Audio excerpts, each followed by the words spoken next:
I wanted to tell you about a very interesting topic today. We recently talked about the Dolina case, and everyone was very outraged by the cynicism and injustice with which the apartment buyer was treated. A similar situation happened to me. But this touches very important fundamental issues for our society about how one should treat people in need who find themselves in a critical situation. Is there a notorious statement Russians don't abandon their own citizens? Trumpeted everywhere on television, and how does this manifest itself in reality? And can Russian citizens fighting themselves abroad in a difficult situation count on any assistance and support they can get from the Russian government and from officials? Legally, it all sounds very nice on paper, but in reality, it's very ugly. Everyone on TV is trumpeting how we all support each other, how Russia is united, and in unity lies our strength and invincibility. But in reality, there is a very strong divide. Look, I'm a Russian citizen and I have the second citizenship, acquired through the European Union. I lived in the European Union for a long time, living and working there, and accordingly earning an income. Well, recently I've been living permanently in Russia for a long time and I work here too. And I needed to go to Europe to retrieve my bank account, right? Well, I started being politically harassed a little bit in 2022.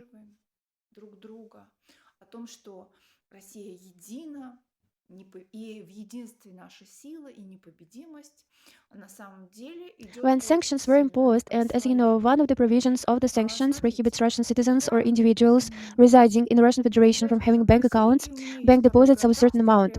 That was the definition. That was the condition of the sanctions. And so these politically motivated sanctions were applied to me, banning me from opening accounts. All my bank accounts were forcibly closed.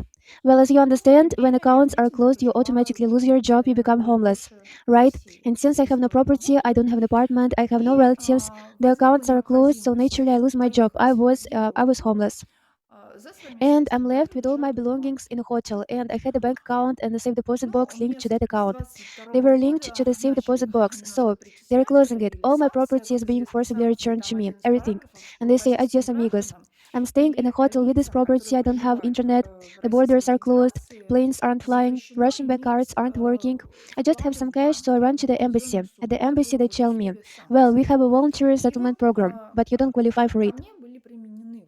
There you go. If you consider yourself a forced migrant, you need to apply to your place of registration in Russia about this matter, that you are a forced migrant, and accordingly, all migrants are exempt from paying customs duties. They don't need to pay customs duties. It doesn't matter who they are, right? But in my case, as a person with dual citizenship, it's very difficult because we are traveling without documents. And proving that you are a migrant immediately is very difficult. That is, it is proven through circumstantial evidence. And it turns out that I had all my documents too. So I didn't really understand customs. I simply didn't have the time. I didn't have the strength. I was simply panicking.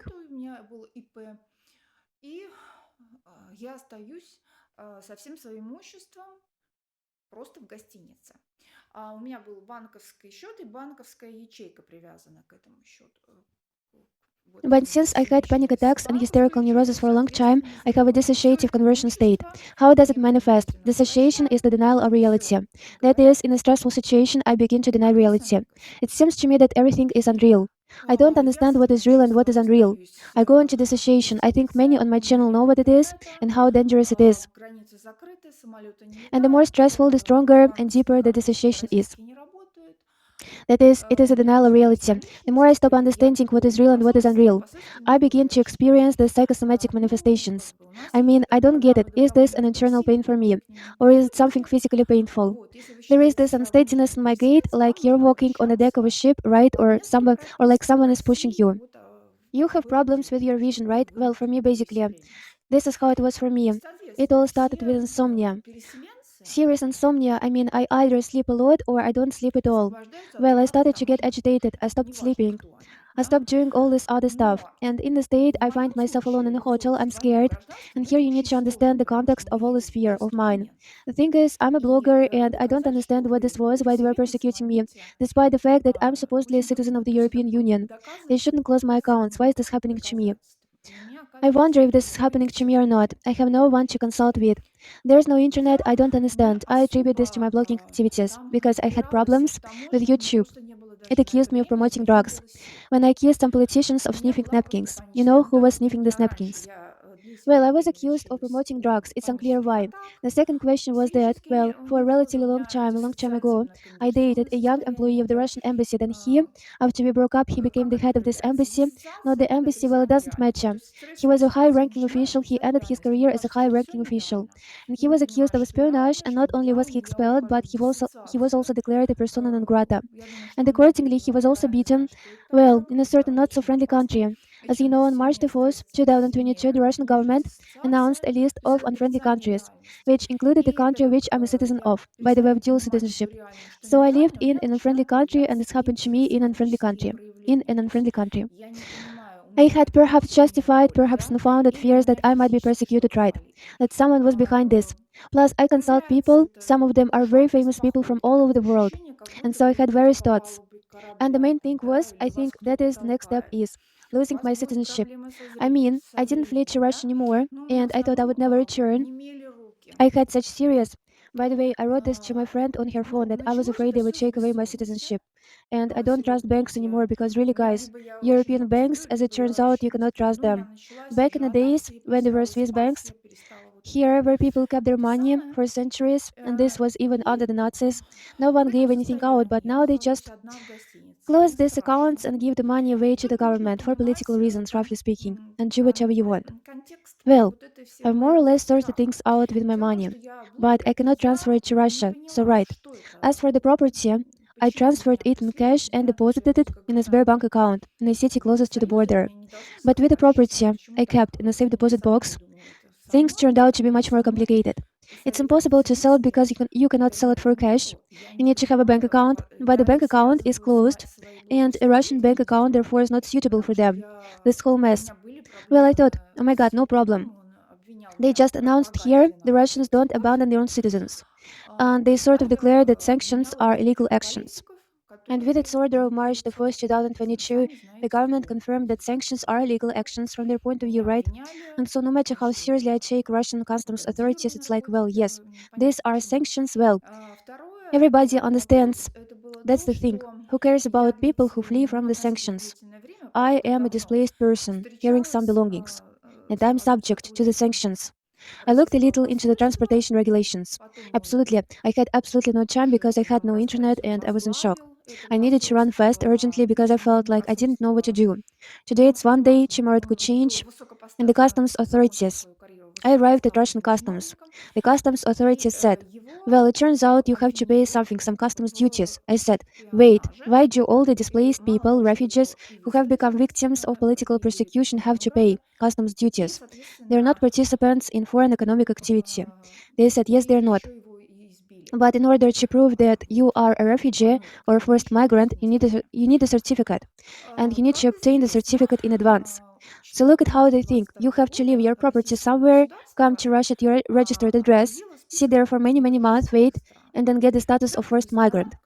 By the way, I'm telling you now, forced migrant status isn't given to anyone. You can only get it through deep connections because our state only cares about its own kind. Oligarchs, for example, but ordinary people or citizens who are suffering from the sanctions, not the oligarchs, they cannot get help. Ordinary citizens who ended up like this, therefore they have no assistance. And where will you store this property? Who knows where? You need to store it and only then move. I mean, it never even occurred to me that someone could exploit this whole situation with a with what's happening in Europe against Russian citizens. Look, according to the law on forced migrants, Russian authorities and local authorities are obligated to assist citizens who are resettling. This includes helping them transfer their belongings. Naturally, customs authorities, the prosecutor's office, and the transport service are doing none of this and have no intention of doing so. On the contrary, they are doing everything possible and impossible to ensure that Russian citizens who fell into the trap of sanctions now fall into the trap of customs horror. It's simply circles of hell because it's impossible to obtain a forced migrant status. And believe me, you will not get one. The same situation happened in Ukraine. People were fleeing there and they ask, where's your certificate? And without a certificate, you're nobody, you're a criminal. Without a certificate, and if you arrive without a certificate, they'll open a criminal case against you. Generally, the global practice is that a person arrives first. This is the case in all the countries. Firstly, a person arrives, and only then does he or she receive the necessary documents. Because a person, if a forced migrant, says so, As a person who is forced to flee, he or she cannot just flee, leave his property or her property, go there, go here. That's no longer a refugee, that's a cruise ship tourist. And the refugee has to flee. He or she has no time to deal with any customs formalities. They actually presented me with a list of demands that it turns out I have to, as a first migrant, hire a customs broker and find an excise customs office. I said, listen, I've never heard these words before. And even if I had to read almost each textbook on customs law. I said, I was in such a state that even if I had read them, I wouldn't have understood anything. Because I was in a state of learned helplessness. We're simply helpless. That's what a dissociative state means. With hysterical neurosis, you're completely incapable of thinking about anything. You just have some kind of fog in your head, a complete mess. As soon as you start thinking about something that traumatizes you, you immediately start thinking about something that frightens you. You immediately shut down. And what did customs do? They opened a criminal case against me. And this despite the fact that I had a ton of documents. I had a notice from the bank that my accounts were being closed. I had all receipts for the property I kept since 2009. I've had property, everything is documented. There are correspondences, bank statements, I had everything. I even had videos of me going to the done banks. Now they gave me how they gave me the runaround, how they sent me away, and so on. They say none of this matters to us because the only thing that matters to us is a certificate. You must have a certificate. If you don't have a certificate, you don't have a certificate, you're a smuggler. Look, I later found out that according to the law, by the way, there was a Supreme Court ruling that, according to the law on forced migrants, a first migrant is not required to prove that they are forced. What does that say? And he or she cannot prove that they are forced. Well, look, I don't have to prove it. Only because on March 1st, 2022, an order was issued recognizing that my country, the country of dual citizenship, is committing unfriendly acts against Russian citizens. Right? That is, they are unfriendly. It is an unfriendly country, and it commits unfriendly actions. That is, I don't even need to prove that they are unfriendly. Next, for some reason, this is a bit contradictory, right? Secondly, how should people move who need to move urgently? Like me, urgently. I thought I was panicking. I had panic attacks. I was scared. As I said, I was scared to stay because I didn't know what would happen next, as I already explained. So this may be partly related to my mental state since the examination confirmed that the course of my life under examination revealed personality traits of steroidal nature, which are characterized by the totality and stability of their manifestations and in subjectively significant emotionally stressful situations can serve as a cause of disadaptive behavior. This adaptation and the compensation of the mental state with the actualization of anxiety, depressive, hypochondriacal symptoms, which is why I consulted a psychiatrist. So I was in a state of decompensation, but look, as a part of the criminal case, I underwent a forensic psychiatric examination, but they said that sort of awaiting the answer. They sort of evaded the answer. Could the sanction, the imposition of sanctions, have been this emotionally significant factor that led me to the compensation of my underlying mental illness, the compensation of my mental state with actualization of anxiety, depressive, hypochondriac symptoms. So this is the development of hysterical neurosis. What is hysterical neurosis? It's a very serious illness, I'll tell you. I spent a total of 4 months in psychiatric clinic last year, and I'll tell you that more than half of the people in psychiatric clinics are people with hysterical neurosis. It's a serious illness, and they are in a very serious condition. And in neurosis clinics, 99% of the people there are hysterical. They have panic attacks constantly. What is that? Whether it's panic attacks, hysterical fits, or all three, that's it. And this is a very big problem, and somehow the court ignored it. And how does it manifest itself on me? I can have a gay disturbance. That is, in a stressful situation, I walk as if I were walking along the deck of a ship. I stagger. I have memory lapses. This is my most serious problem, the memory lapses. I do something and immediately deny it. Well, that is the basis of hysterical states. This is the denial of reality. That is, in a stressful situation, you simply for you reality doesn't exist. That's all. It's as if you switch off. And because of this, the switch off occurs. For example, I said that I didn't perceive Russian customs as something real. By the way, this is very well described in Alice in Wonderland. Really, it's like at the slightest thing you immediately run to your hole and see miracles. A wood goblin roaming around, a mermaid sitting in the branches, and look, the psychiatrist said no, she didn't experience any mental illness at the time the sanctions were introduced. So roughly speaking, everyone denies, including psychiatrists, that sanctions are any kind of problem. For a very long time, I didn't understand why they were doing this. And they do it because it benefits them. Because if they admit there is a problem, they have to solve it. Naturally, they don't want to solve it. They'll have to somehow accommodate refugees and first migrants, somehow redirect them, somehow organize for them maybe temporary storage places for their property somehow so they can formalize this. Put up some information boards. There's nothing there. The customs office there is like a barracks with some amenities in the yard. That's it, everyone is happy. And what's wrong with them? You see, they have a stick system. Well, that's a well known fact, right? It's very difficult for them to catch a smuggler. But catching a refugee who doesn't understand anything about these customs of yours, well, that's a complete mystery to me. Those who are very suggestible, who flee in a state of confusion, who don't understand anything, they're easy to manipulate. That's how they manipulated me. They came to me and said, "That's it, we're going to close your case. We opened it, but we'll close it. The main thing, don't hire a lawyer, and most importantly, what did they say? Write the confession. And we'll close this whole thing." Well, I thought, the people, they are serious. They wouldn't be like, who cares, judging and accusing some refugee and so on. Moreover, they said, "Well, we understand everything. We even sympathize with you. It's all clear." I gave them my phone password. They read everything, they saw everything, so basically I have nothing to hide. Both in Russia and Europe, all my income is declared, both mine and my ex-husband's. I have no problem depositing money in the bank there. I don't need to secretly transfer money to Russia. I only did it because the banking system isn't working. The other problem is that the post office isn't working. You see, this also has its difficulties. Here, it turns out they closed my account back in 2022, and I only found out about it in 2024. Here, and that's why they didn't even give me time to check everything. Here, and because the post office isn't working, I also cannot get the documents I need for the court right now, among other things. That's how they're judging me. Basically, they say, "Why should we? We trust you anyway. We trust you." Well, so what? Yes, we do, but it doesn't matter. We do. So roughly speaking, they've equated refugees, those who were caught, well, the internally displaced people and the smugglers. So they put them on the same level and they judge them. And the prosecutor's office and the judge, they don't even see any mitigating circumstances in the case. Really, it's not like I'm forced to. I'm saying, how can you judge someone who fled under the duress against their will? I mean, I bought this property 15 years ago, not to transport it to Russia, so I know nothing about the transportation regulations. How to transport something, how to declare it, and how things work. I know nothing, and why should I know? It's the same as judging is treating someone who drove into oncoming traffic unjustly and someone who drove into oncoming traffic because somebody rear-ended them, drove into the back of their car, as if they all are equal. There you go, and I'm telling you, I was transporting this against my will and against my economic interest. Believe me, it was much more profitable for me to sell it there than here. It has no value whatsoever.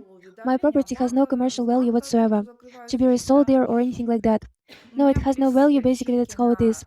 And look, the psychiatric evaluation also contrived a clever twist, making it seem like the compensation or the underlying condition had already begun when I arrived in Russia and when the sanctions were imposed. And they say, but I consulted doctors there in Europe, and they say, psychiatrists say, that doesn't matter to us. So they didn't make any inquiries, right? Nor did they make any inquiries to the mental health clinic where I live, despite the fact that I lived there for a very long time. As for this, I have to interrupt, but we'll continue this with a very interesting psychologist, Lisa. She's Alexey Arestovich, personal psychologist, the one who has been stealing my master and Margarita content. He has declared himself violent, so we will be researching him carefully. So there will be по закону, вот это вот, кстати, было постановление Верховного суда, что по закону о вынужденных переселенцах вынужденный переселенец не обязан доказывать, что он вынужденный. Что это говорит? А он и не может доказать, что он вынужденный.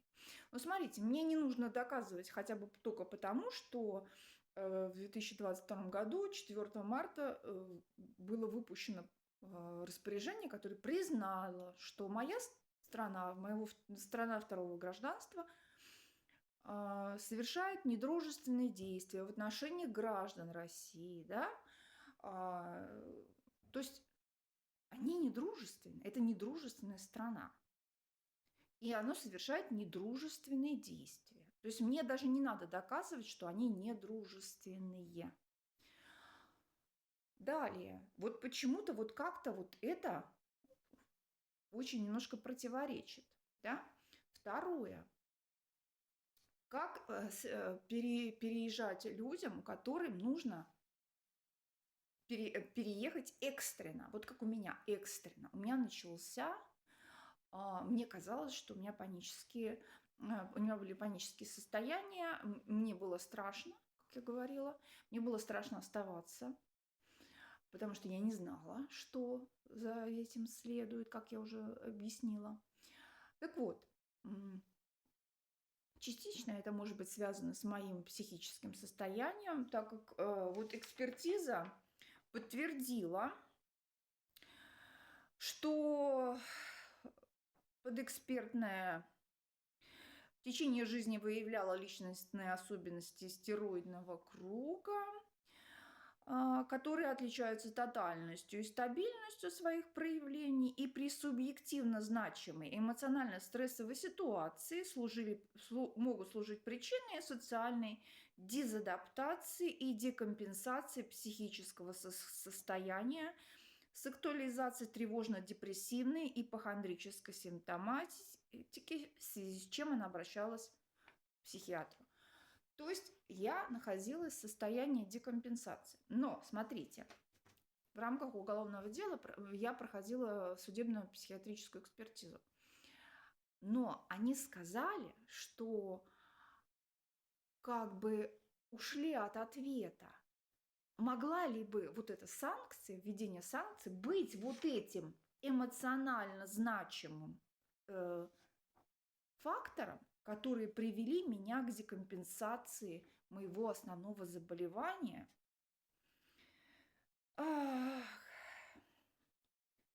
психического, декомпенсации психического состояния с актуализацией тревожно-депрессивной ипохондрической симптоматики. То есть это развивается истерический невроз. Что такое истерический невроз? Это очень серьезное заболевание, я вам скажу. Я лежала в общей сложности в том году 4 месяца в психиатрической клинике, и я вам скажу, что в психиатрических клиниках больше половины людей – это люди, которые находятся в истерическом неврозе. Это серьезное заболевание. И они, у них очень серьезное состояние. А в клиниках невроза вот, там просто 99% людей с истерическими состояниями. У них панические атаки постоянно. Что это? Вот, то ли это панические атаки, то ли истерические припадки, то ли все вместе. Это все. И это очень большая проблема. И как-то вот суд это проигнорировал. Как это проявляется у меня? У меня может быть нарушение походки. То есть в стрессовой ситуации я иду как по палубу корабля, меня шатает, у меня провалы в памяти. То есть вот это вот у меня самая тяжелая проблема, вот это провалы в памяти. Я что-то делаю, тут же отрицаю. Ну, то есть в основе истерических состояний является отрицание реальности. То есть в стрессовой ситуации для вас реальность не существует. Все. Вы как будто отключаетесь, и из-за этого вот происходит отключение. Я, например, говорила, что я не воспринимала российскую таможню как что-то реально существующее. Это, кстати, вот очень хорошо описано «Алиса в стране чудес». Да? Это вот все, чуть что, сразу ты бежишь в свою норку, и там чудеса, там леши бродят, русалка на ветвях сидит. И вот смотрите, психиатр сказал, нет, она не испытывала в момент введения санкций никаких болезненных состояний психики. То есть, грубо говоря, все отрицают, в том числе и психиатры, что санкции являются какой-то проблемой. Вот я очень долго не понимала, почему они это делают. А делают они это потому, что им это выгодно. Потому что если они признают, что проблема существует, ее придется решать. Решать они, естественно, не хотят. Нужно будет как-то обустраивать их, как-то перенаправлять, как-то организовывать им, может быть, места временного хранения их имущества как-то, вот, чтобы они могли оформить вот эти все, какие-то стенды информационные сделать. Там же ничего нету. Там таможня такая, что вот барак и с удобствами во дворе. Все довольны. И плюс еще что им невыгодно? Поймите, у них есть палочная система, ну это известный факт, да, что им поймать контрабандиста это очень тяжело. А вот поймать беженца, который ничего не понимает в этих ваших таможнях, да, вообще для меня это лес темный, которые очень внушаемые, которые бегут в невменяемом состоянии, которые ничего не понимают, их легко обработать. Вот меня вот так обработали. Мне пришли, говорят, все, мы тебе, значит, дело закроем. Мы возбудили, но мы его закроем. Ты, главное, не нанимай адвоката. Главное, что они сказали? Напиши явку с повинной. А, Ладно, и мы все это закроем. Ну, я думала, это самое. Люди там серьезные вроде бы не будут какими-то там... Кому интересно какого-то беженца судить, обвинять и так далее. Тем более они так говорили, ну, мы все понимаем, мы даже вам сочувствуем, и все это понятно. Я им дала все телефон, пароль от телефона, они там все почитали, они все видели. Вот, что мне скрывать, грубо говоря, нечего. У меня что в России, что на Европе все доходы задекларированы, что у меня, что у моего бывшего супруга, мне нет проблем там положить деньги в банк, мне не нужно там тайком деньги переносить. В России я это делала только потому, что банковская система не работает. Тут еще и проблема в том, что не работает, еще почта не работает, понимаете? Это тоже свои трудности. Вот. Оказывается, мне закрыли счет уже в 22-м, а я узнала только в 24-м. Вот. И мне поэтому даже времени не дали. Забирайте все.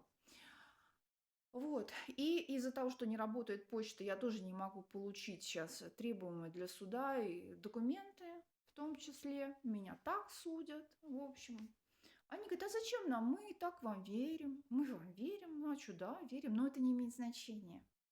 Да. То есть, грубо говоря, они уравняли беженцев, вот которые вот попались, ну, вот, то есть вынужденных переселенцев, и контрабандистов. То есть они ставят их на один уровень и судят. И прокуратура и судья, они даже не усматривают в этом смягчающих обстоятельств. Да? Не то, что я вынуждена. Я говорю, как можно судить человека, который бежал вынужденно, не по своей воле? То есть я покупала это имущество 15 лет назад не для того, чтобы везти в Россию. Поэтому я ничего не знаю о правилах перевозки, как это нужно что-то перевозить, как декларировать, как там что. Ничего не знаю. И почему я должна знать? Это то же самое уравнять человека, который выехал на встречку просто так, и на встречку, потому что ему взад кто-то въехал. Все, они равны. Вот, и я говорю, я везла это против своей воли и против своих экономических интересов. Мне, поверьте, здесь мне гораздо выгоднее было там продать, чем здесь. Оно не имеет вообще никакого, мое имущество не имеет никакого коммерческого смысла, чтобы его там перепродавать и так далее. Нет, ничего оно не имеет. В общем, как-то вот так вот. И смотрите, психиатрическая экспертиза тоже очень так хитро вывернулась, что как бы у меня декомпенсация основного заболевания началась уже, когда я приехала в Россию, а не когда мне ввели санкции. А я говорю, а я же обращалась к врачам там, в Европе. А она говорит, а это не имеет значения для нас. То есть они ни запросы ни туда не сделали, да, вот ни запросы в психоневрологический диспансер по месту моего проживания, несмотря на то, что я там жила очень длительное время. Что касается, сейчас вынуждена прерывать, но мы это продолжим с очень интересным психологом Лизой.